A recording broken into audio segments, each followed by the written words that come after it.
In the world of motorcycles, the 1990s were a decade of bold experiments and risky engineering. While some bikes became instant classics, others were so flawed, they almost took their brands down with them. If you think a 90s bike is a safe bet just because it looks cool, think again. That's why we're diving into the 7 worst and 6 best motorcycles out of the 1990s, ranking the ones that truly delivered against the ones that left riders broken down, broke, or both. Let's start with the machines that made riders swear, sweat, and spend way more than they should have. Number 7. Yamaha GTS 1000, 1993. The Yamaha GTS 1000 from 1993 was supposed to be a revolution. Instead, it ended up as one of the most over-engineered letdowns of the entire decade. Yamaha aimed for the future, but what riders got was a bloated experiment with more flash than function. It had all the makings of a flagship, but none of the magic that keeps people riding or buying. Sitting at its core was an inline-4 engine with a displacement of 998 cubic centimeters. This same engine had powered the Yamaha FZR1000, a much more successful and respected bike. But in the GTS, it felt neutered, smooth, yes, but boring. The power delivery was too soft, the throttle response too tame. For a bike that looked like a spaceship, the ride felt closer to a city bus. Styling was a whole other issue. The bodywork was wide, heavy, and awkward, like it had been designed by a committee that couldn't agree on anything. Even the colors felt off. Muted reds and silvers that failed to excite. Where other bikes of the era were sharp and lean, the GTS looked like a plastic tank with wheels. Peak horsepower came in around 100 horsepower, which sounds fine until you remember the bike weighed more than 630 pounds wet. That kind of bulk turned quick maneuvers into wrestling matches. Riders looking for nimble handling found themselves fighting a front end that felt numb and overly complicated, thanks to the experimental hub-center steering system. Top speed was listed at 145 miles per hour, but few riders pushed it that far. The experience just wasn't rewarding. What could have been an agile sport tourer ended up riding like a luxury couch, comfortable but clumsy. Torque measured in at 65 pound-feet, which arrived high in the rev range and felt uninspiring across the board. Even its fuel economy, averaging around 39 miles per gallon, wasn't enough to save its touring credentials. The tank held just under 6 gallons, but that range didn't matter when most riders never wanted to ride it far in the first place. The Yamaha GTS 1000 was a gamble on innovation, but with sky-high pricing, underwhelming performance, and a design nobody asked for, it quickly faded into obscurity. A bold idea, poorly executed. Number 6. Suzuki RF900R, 1994. Some motorcycles disappear quietly because they never truly found their voice. The Suzuki RF900R from 1994 is a perfect example of a bike that didn't fail because it was terrible. It failed because it never stood out. Released into a crowded field of sharper, faster, and more stylish competitors, the RF900R was a sport tourer that tried to please everyone but ended up impressing no one. At the heart of the RF sat a liquid-cooled inline-4 engine with a displacement of 937 cubic centimeters.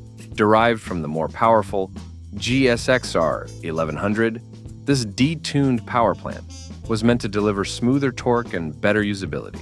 But for riders expecting the thrill of a true sport bike, it just felt flat.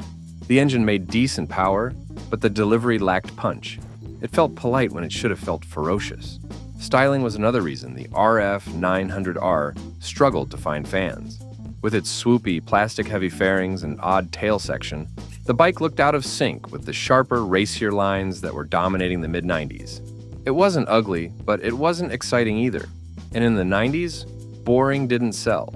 Peak horsepower was rated at just over 130 horsepower, which sounds respectable until you consider the weight. Tipping the scales at over 570 pounds wet, the RF lacked the nimbleness of its more focused rivals. In corners, it felt planted but not playful. On straightaways, it moved but didn't thrill. The balance between sport and touring leaned too heavily toward the latter, leaving spirited riders underwhelmed. The top speed of the RF900R hovered near 155 miles per hour, a figure that looked good on paper but was rarely the reason anyone bought this bike. Most were drawn to the idea of versatility, yet found themselves stuck with a machine that was neither comfortable for long hauls nor exhilarating in short bursts. Torque came in around 75 pound-feet, delivered in a smooth but unmemorable wave. Even the mileage, averaging roughly 42 miles per gallon, failed to turn heads when fuel efficiency was not exactly a deal-breaker for riders in this class. Ultimately, the Suzuki RF900R didn't suffer from glaring flaws. Its problem was invisibility. It lacked the identity, the spark, and the presence to carve out a space in a very competitive decade. And that's what makes it one of the most forgettable machines of the 1990s. Number 5. BMW R1100 GS, 1994. Sometimes being ahead of your time can feel like falling flat on your face. That was the unfortunate reality for the BMW R1100 GS when it debuted in 1994. This was the bike that planted the seeds of the modern adventure segment, but it also carried the growing pains of being the first to try too many new ideas at once. What was meant to be a rugged, world-conquering machine ended up as a polarizing mix of brilliance and frustration. Powering the R1100 GS was a two-cylinder air and oil-cooled boxer engine with a displacement of 1,085 cubic centimeters. It was quirky and unmistakably BMW, but not everyone appreciated its personality. The engine delivered a modest 80 horsepower, which was passable for long touring, but left off-road riders and performance seekers wanting more. It was smooth at cruising speed, but clunky at low revs, especially in traffic where throttle response felt hesitant. The design was unmistakable, tall, lanky, and with the kind of stance that suggested it could climb a mountain. But for many riders, it felt more like climbing onto a mountain goat. With a wet weight of over 560 pounds, the bike was no featherweight, and when fully loaded with luggage and gear, it became even more unwieldy. Parking lot maneuvers turned into gym sessions, and low-speed drops were far too common. Top speed maxed out near 110 miles per hour, which was never the point of this bike, but still disappointing when the price tag was considered. Riders expected versatility, not limitations. The suspension with BMW's unique telelever front end delivered decent comfort but lacked the feedback many riders were used to. On dirt or gravel, the front end felt vague, giving adventure riders little confidence in technical terrain. Torque came in at 72 pound-feet, which sounded solid but was stretched thin when climbing hills or overtaking at higher speeds. The gearing also felt tall in lower gears, making off-road crawling trickier than expected. Mileage hovered around 45 miles per gallon, a respectable figure, but one that could drop fast when the bike was pushed hard. The BMW R1100 GS deserves credit for kicking off a movement, but in its original form, it was rough, heavy, and often more complicated than it needed to be. For all its promise, it just did not deliver the ride that many had hoped for. Number 4. Honda PC800 Pacific Coast, 1990. There are motorcycles that break the mold, and then there are motorcycles that confuse everyone about what the mold was supposed to be. The Honda PC800 Pacific Coast from 1994 aimed to redefine touring motorcycles, but instead, it left riders wondering who it was really built for. With scooter-like styling and car-inspired practicality, it rode a strange line between innovation and identity crisis. At the core of the PC800 sat a longitudinally mounted liquid-cooled V-twin engine with a displacement of 798 cubic centimeters. This engine came from the Honda Shadow lineup and was tuned for quiet, smooth power delivery rather than punch or performance. It produced around 57 horsepower, enough for gentle highway cruising but far from thrilling. Riders expecting Goldwing-like comfort with a bit of sportiness were often left underwhelmed. One of the PC800's most talked about features was its integrated trunk. The entire rear section of the bike lifted to reveal a clamshell-style cargo compartment. It could swallow 2 full-face helmets and a few groceries, which was genuinely useful. But that same design meant no saddlebags, no tail rack, and almost no customization options. For long-distance riders who like to tailor their bikes to their adventures, this was a deal-breaker.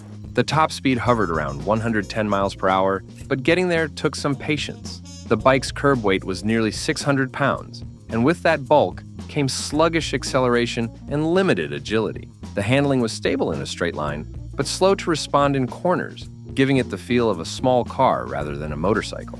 Torque output was listed at 65 pound-feet, delivered smoothly at mid-range revs. But again, the overall sensation was muted. Riders appreciated the low-maintenance shaft drive and the ease of operation, but very few walked away impressed by the ride experience. It was quiet, competent, and strangely soulless. Fuel efficiency was one of the few bright spots. Riders reported averages of over 55 miles per gallon, giving the PC800 decent range from its 4.2-gallon tank. But high mileage could not save it from the bigger problem. It just was not fun. The Honda PC800 Pacific Coast was practical, reliable, and completely unexciting. In trying to be everything to everyone, it ended up being the bike no one really wanted. Number 3, Buell S2 Thunderbolt, 1994. Every now and then a motorcycle comes along that wants to challenge the rules, but ends up breaking all the wrong ones. The Buell Thunderbolt S2 from 1994 had ambition, it had attitude, it had American muscle. But what it did not have was refinement. It was raw in all the ways that sounded good on paper and rough in all the ways that mattered on the road. Powering the Thunderbolt was a 45-degree air-cooled V-twin engine borrowed from Harley-Davidson with a displacement of 1,200 cubic centimeters. That might sound like a performance powerhouse, but in reality, it delivered more shake than speed. The engine thumped and vibrated its way through the rev range, making long rides feel more like endurance tests than road trips. The bike was built around a tubular steel backbone frame, with the oil carried inside the frame itself. Innovative? Yes, but also a magnet for heat and vibration. The riding position was sporty, with a low clip-on bar setup and a rear set pegs, but the comfort was questionable. Combine that with a firm suspension and minimal wind protection, and what you got was a bike that punished riders more than it rewarded them. Horsepower output came in around 70 horsepower, which was underwhelming for a bike that weighed over 520 pounds dry. Riders expecting superbike-level punch were left disappointed by the sluggish throttle response and lackluster acceleration. It had torque, but getting that power to the pavement felt like dragging it uphill. Top speed was reported to be in the ballpark of 120 miles per hour, but few ever took it there. Handling was sharp in theory, with a short wheelbase and stiff chassis, but in real-world corners, the limited cornering clearance caused problems. Hard parts would touch down quickly, cutting off lean angle and confidence just when riders wanted to push harder. Torque was solid at 70 pound-feet, and it kicked in low, but it was accompanied by enough chassis flex and engine shake to make the ride feel unstable at higher speeds. Even the mileage, hovering near 44 miles per gallon, did little to make up for the bike's flaws. The Buell Thunderbolt S2 was bold, loud, and unapologetically American, but when riders wanted precision, consistency, or comfort, it simply could not deliver. Number 2, Ducati Paso 750, 1990. The Ducati Paso 750 from 1990 was a bold attempt to bring the Italian brand into the modern era, but instead, it delivered a strange blend of beauty, compromise, and frustration. Marketed as a futuristic sport tourer, it ended up being one of Ducati's most polarizing efforts of the entire decade. At the center of the Paso was a desmodromic 2-valve, air and oil-cooled L-twin engine with a displacement of 749 cubic centimeters. On paper, it was based on the proven Panta motor, but Ducati made a critical change, replacing the usual carburetors with a single Weber downdraft carb. This was supposed to improve fuel delivery and efficiency. Instead, it made tuning a nightmare. Owners struggled with rough, idle, inconsistent throttle response and flat spots throughout the rev range. The fully enclosed bodywork was the Paso's most distinctive trait. Inspired by automotive design, it gave the bike a sleek, unified look that was unlike anything else on the market. Unfortunately, that same styling also trapped heat, restricted airflow, and made even basic maintenance feel like a chore. Removing panels to check the engine or make adjustments turned into a full-on project, something that riders did not appreciate. Horsepower was rated at 72 horsepower, which was average for its class, but felt sluggish thanks to the bike's weight and that problematic carburetor. Wet weight was around 520 pounds, making it heavy for a sport bike of its time. It handled decently in fast sweepers, but felt slow and heavy in tight corners. The suspension was serviceable, but lacked the finesse and feedback that Ducati riders had come to expect. Top speed was reported to be around 120 miles per hour, but getting there required patience and perfect carb tuning. Few riders ever saw that number outside of magazine tests. Fuel economy hovered near 46 miles per gallon, which was decent, but hardly enough to offset the frustration of owning and maintaining the bike. Torque peaked at around 49 pound-feet, which gave it mid-range pull. But again, the delivery was hampered by that single carb setup. The Ducati Paso 750 tried to blend sport bike performance with touring practicality, but instead it became a swing and a miss. Number 1. Bimota V-Due, 1997. The Bimota V-Due 500 from 1997 was supposed to be a revolution in two-stroke technology, a street-legal race bike that brought performance and innovation together in one sleek package. But what it ended up being was a mechanical disaster, so severe it nearly bankrupted the company that built it. At the core of the V-Due was a liquid-cooled, two-stroke V-twin engine with a displacement of 494 cubic centimeters. What made this engine special was its direct fuel injection system, a bold attempt to make two strokes cleaner and more efficient without sacrificing performance. Unfortunately, the technology was not ready for the real world. Riders quickly discovered erratic throttle behavior, misfires, and poor low-end response that made the bike nearly unrideable on public roads. Styling was jaw-dropping. The V-Due looked like a championship-winning superbike, shrunk down for the street. Its aluminum twin-spar frame was paired with lightweight bodywork and top-shelf components, including massive front brakes and premium suspension. But even the best chassis in the world could not save a bike that would not run properly. Horsepower was listed at 110 horsepower, an impressive figure for a bike weighing just 362 pounds dry. The power-to-weight ratio was phenomenal on paper. In practice, the inconsistent fuel delivery made it feel dangerous. One moment the power was flat, the next it surged unexpectedly, making throttle control nearly impossible, especially mid-corner. Top speed was claimed to be around 140 miles per hour, but very few owners ever dared to push it that far.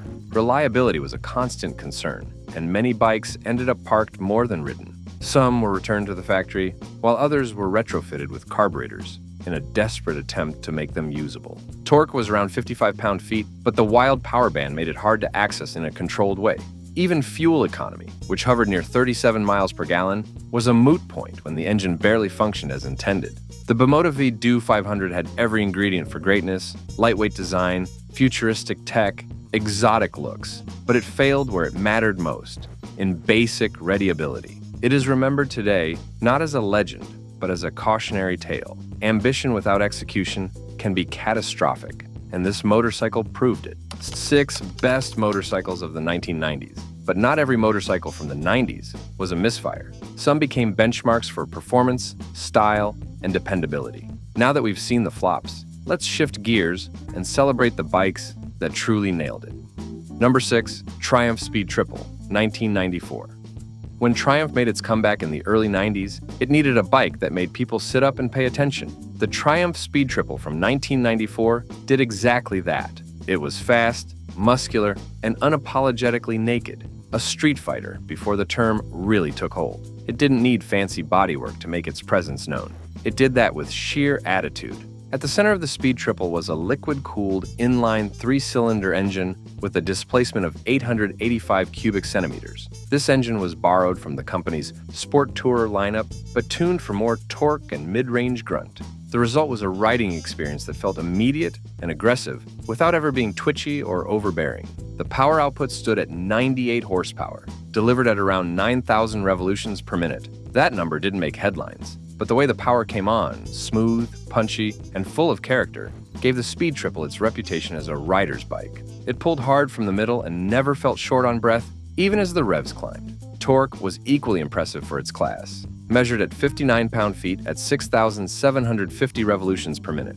It made city riding effortless and back-road blasts thrilling. Unlike some sport bikes of the time, you didn't need to rev it to the moon to get results. The engine always felt alive, responsive, and perfectly suited to real-world riding. The top speed hovered near 135 miles per hour, which was more than enough for a bike without wind protection. And despite its aggressive character, the Speed Triple returned a reasonable 43 miles per gallon, making it as practical as it was punchy. Weighing in at just over 470 pounds dry, the bike struck a smart balance between stability and agility. Its steel spine frame and quality suspension setup gave it solid road manners, and braking was handled by dual front discs that provided strong, predictable stopping power. The Triumph Speed Triple from 1994 was not just a motorcycle, it was a statement. Loud, raw, and different from anything else on the road, It laid the foundation for an entire class of bikes that followed. A true original. Did your dream bike make the list or your nightmare? Share your take in the comments, like the video if you learned something new,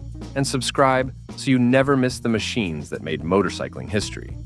Number 5. Yamaha FZR1000 EXUP, 1991. Every once in a while, a motorcycle comes along that doesn't just follow the rules, it rewrites them. The Yamaha FZR1000 EXUP from 1991 was one of those bikes. Built at a time when the race for the ultimate sport bike was heating up, this machine proved that Yamaha was not just competing, it was leading. At the heart of the FZR was a liquid-cooled inline 4-cylinder engine with a displacement of 998 cubic centimeters. What truly set it apart was Yamaha's EXUP valve system, short for Exhaust Ultimate Power Valve. This innovative feature managed exhaust flow to maximize torque at low revs and horsepower at high revs, giving the FZR an unusually broad power band for a leader-class sport bike. Horsepower peaked at 145 horsepower at 10,000 revs per minute, putting it ahead of most of its rivals. But the real magic was how linear and accessible that power felt. There was no waiting around for the engine to wake up. It delivered strong acceleration through nearly every gear, making it feel both ferocious and surprisingly manageable. Torque came in at 77 pound-feet, enough to pull hard out of corners or down long straights without constantly downshifting. Riders praised the bike for its smooth throttle response and its ability to hustle at any speed. This was not just a track day weapon, it was a road-going beast that could handle real-world conditions. Top speed was a staggering 170 miles per hour, a figure that placed the FZR among the fastest production motorcycles of its time. Yet despite all this power, Yamaha kept the chassis composed and responsive. The aluminum delta box frame offered exceptional rigidity, and the fully adjustable suspension ensured that the handling was razor-sharp without being harsh. The dry weight sat around 475 pounds, which, combined with its refined aerodynamics, made it feel surprisingly nimble for a leader-class superbike. Braking duties were handled by dual 11.7-inch front discs, delivering strong and consistent stopping power. Fuel economy averaged about 36 miles per gallon, which was more than acceptable for a bike with this kind of performance. The Yamaha FZR 1000 EXUP was not just fast, it was smart, smooth, and years ahead of its competition, a true sport bike icon of the early 90s. Number 4. Suzuki GSX-R750, 1996. In a decade packed with innovation, the Suzuki GSX-R750 from 1996 didn't just follow trends, it set them. After a few years of playing catch-up, Suzuki came back swinging with a motorcycle that blended real race tech with street sensibility, and the result was one of the most balanced sport bikes of the 1990s. The engine at the core of the GSX-R was a liquid-cooled inline 4-cylinder with a displacement of 748 cubic centimeters. It may not have had the brute force of a leader bike, but what it lacked in sheer size, it made up for in sharpness. This was a motorcycle designed for corner speed, throttle precision, and agility, not just top-end numbers. Peak output was rated at 120 horsepower at 12,000 revs per minute, and it came on smooth and strong. The power delivery was refined, never twitchy or abrupt, which made it an ideal machine for both track days and real-world canyon carving. The engine was fed by the SRAD system, Suzuki Ram Air Direct, which helped increase air intake at speed, giving the bike an extra edge when it was pushed hard. Torque figures hovered around 59 pound-feet, which hit in the mid-range and provided plenty of usable pull without needing to redline it constantly. Combined with the GSX-R's lightweight and quick handling, this torque curve made the bike feel alive through every gear.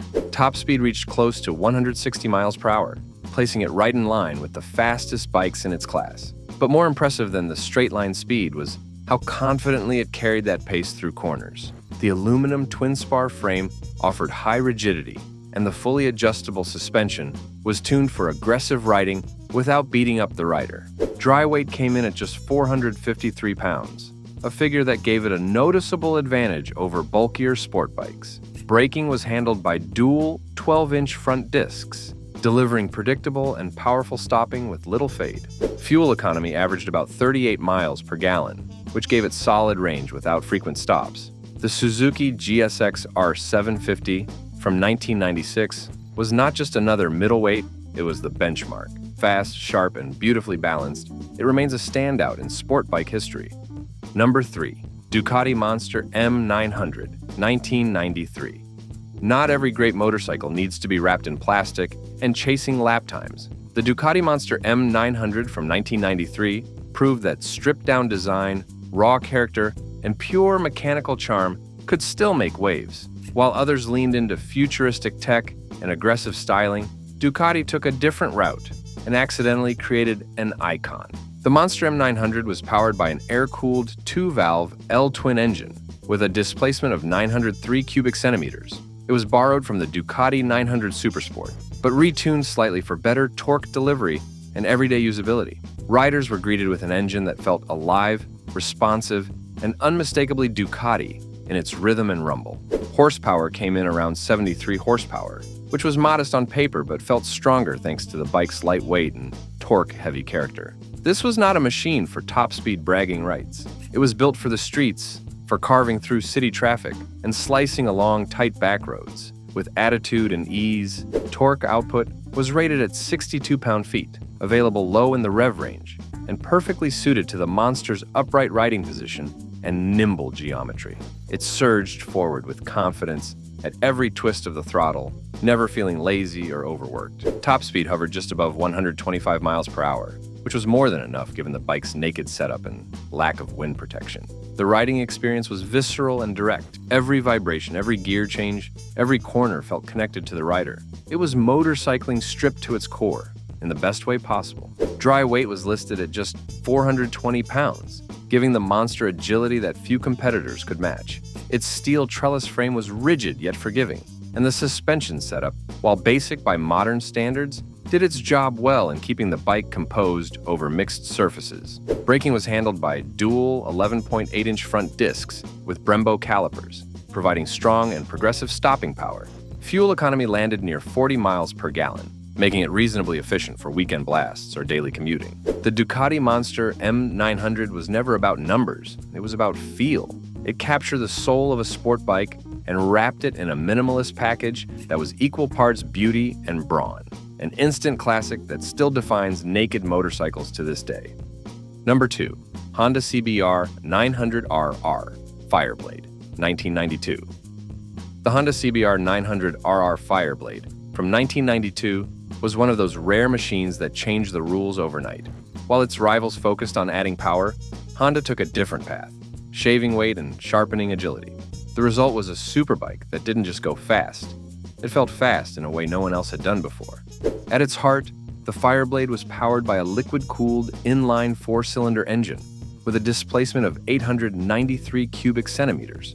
While it fell short of the 1,000 cubic centimeter mark, it delivered blistering performance with less bulk, proving that clever engineering could beat brute force. The Fireblade made a bold statement simply by being lighter and smarter. Horsepower came in at 124 horsepower, hitting hard in the upper revs while still being manageable for riders outside of a racetrack. The power-to-weight ratio was what really made this bike sing, giving it unmatched responsiveness in its class at the time. The throttle felt immediate, and the acceleration left no room for second thoughts. Torque peaked at 64 pound-feet, offering a strong mid-range punch that made it just as thrilling on twisty back roads as it was on straight highways. What separated the Fireblade from other superbikes was not just its speed, but how nimble and predictable it felt while delivering it. Top speed was rated just under 165 miles per hour, putting it squarely in superbike territory. But what riders remember most was how composed it felt at high speeds, with stable aerodynamics and laser-sharp steering. Its aluminum twin-spar frame and adjustable suspension gave it the edge in handling, especially through corners, where heavier competitors struggled to keep pace. The dry weight was a groundbreaking 453 pounds, which was substantially lighter than its 1,000 cubic centimeter rivals. That low weight translated into quick transitions, faster braking, and less rider fatigue over long rides.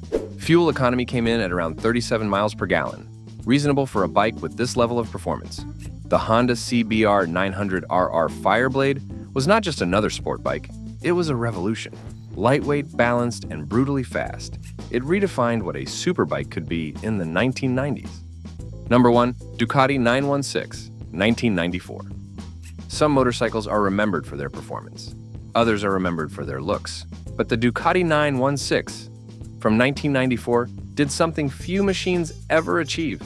It became an icon the moment it rolled off the production line. With jaw-dropping design and championship pedigree, it was more than just a sport bike. It was the motorcycle that defined an era. At the core of the 916 was a liquid-cooled, 4-stroke, 90-degree L-twin engine with a displacement of 916 cubic centimeters. Built with desmodromic valves and fuel injection, the engine was not just about numbers, it was about soul. It had a mechanical rhythm and visceral energy that made every ride feel like a personal performance. Peak output was rated at 114 horsepower at 9,000 revolutions per minute, which was plenty for the time. But what really impressed riders was how that power translated to the road. It was not just fast, it was smooth, predictable, and delivered with a level of refinement that matched the bike's aggressive presence. Torque came in at 65 pound-feet, arriving low and steady in the rev range. It gave the 916 a usable punch that worked on both street and track, whether carving through tight corners or rolling hard on the throttle out of a sweeping turn. The engine always had something to give. Top speed was around 160 miles per hour, but few riders ever focused on the speedometer. This bike was about feel. Its steel trellis frame, combined with top-shelf suspension and braking components, delivered precision handling that made it feel light on its feet and perfectly planted mid-corner. Dry weight was just over 430 pounds, giving it the kind of agility that inspired immediate confidence. Dual 11.8-inch front discs and a fully adjustable rear shock kept the ride controlled and tight, even at the limit. Fuel economy hovered near 36 miles per gallon, a small price to pay for what was essentially rolling artwork. The Ducati 916 was not only beautiful and fast, it was dominant, winning multiple world superbike titles and forever changing what riders expected from high-performance motorcycles. This was not just the best of the 90s, it was a masterpiece. The worst broke hearts, the best broke records. From top speed to total letdown, these 15 were the machines that made the 90s roar. Got a bike you think we missed? Drop it below, hit like, and subscribe for more.